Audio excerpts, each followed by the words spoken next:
evening, and welcome to this very special report of the CNN Evening News. My name is Caitlin Hammock, your special report correspondent.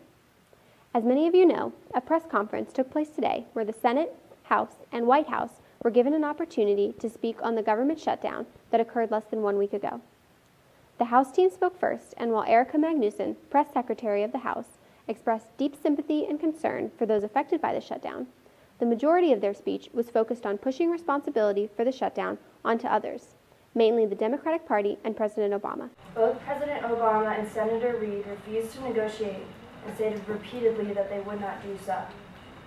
They chose to take the stance that there was zero negotiation, that we would just need to agree with everything that they wanted and just accept it. The House assured us that they, the Republican-controlled House, put forth their best effort to end the shutdown, but were blocked at every effort by the Senate and the White House. They mainly focused on the president himself and the legitimacy of his intentions while he's been in office. They addressed the difficult decisions that are inevitable in the coming months, but made no effort to reiterate what their team was going to do to come to terms with the goal of the other party. The Senate team took a similar stance, although not at all sympathetic or apologetic to the over 800,000 American families affected by the shutdown, and spent the majority of their speech attacking the House team. There is no way to deny that this governmental disaster was due to the extreme ideological agenda of a number of House Republicans who only aim to discredit the president and serve as a roadblock to bipartisan legislation. The damage caused by this 17-day shutdown to our international reputation as a country, as well as to Congress's reputation with the American people, is inexcusable. They were adamant from the first statement that the shutdown responsibility lied solely on the House of Republicans, saying that their failure to put the American people first during an effort to defund the Affordable Care Act had caused the shutdown and made it impossible to end it.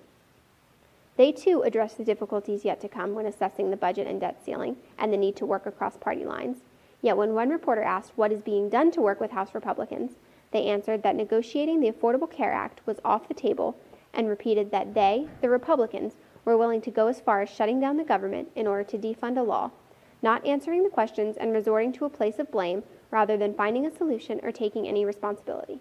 The House Republicans came to the table with this idea that, we want to repeal Obamacare. So you can't, those aren't conditions that foster negotiations. The only thing these two teams seemed able to agree upon was that the other party was responsible for the 17-day shutdown. Both teams insisted that the other put their party goals above the American people, and both claimed that this shutdown was prolonged due to the inability of the other team to negotiate and work bipartisanly to end it. Both referenced the need to work across parties in the future to reach an agreement in terms of budget and spending agreements. The White House, on the other hand, took a stance of humility and hope, as per norm of the Obama team, stating that there was no winner in the shutdown, and they encouraged leaders to break the habit of governing by crisis. Now that a cloud of crisis and uncertainty has lifted, there is a need to focus on what the majority of Americans sent us here to do. Grow the economy, create good jobs, strengthen the middle class, lay the foundation for broad-based prosperity, and get our fiscal house in order for the long haul. They stated clearly that this was an unacceptable way to conduct business, and they firmly believed that Democrats and Republicans can begin to work together immediately. The team did their best to turn attention away from the problematic rollout of the Affordable Care Act by encouraging a future of hope and bipartisanship. We come from different parties, but we're Americans first. Our obligation to you must compel all of us, Democrats and Republicans, to cooperate and to compromise and act in the best interest of the country we all love.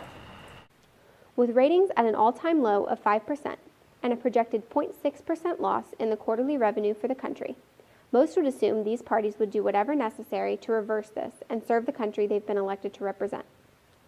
With both parties placing blame, it's hard to tell if any bipartisan agreements are in the near future. This has been a CNN Special Report. Thank you for tuning in. Good night.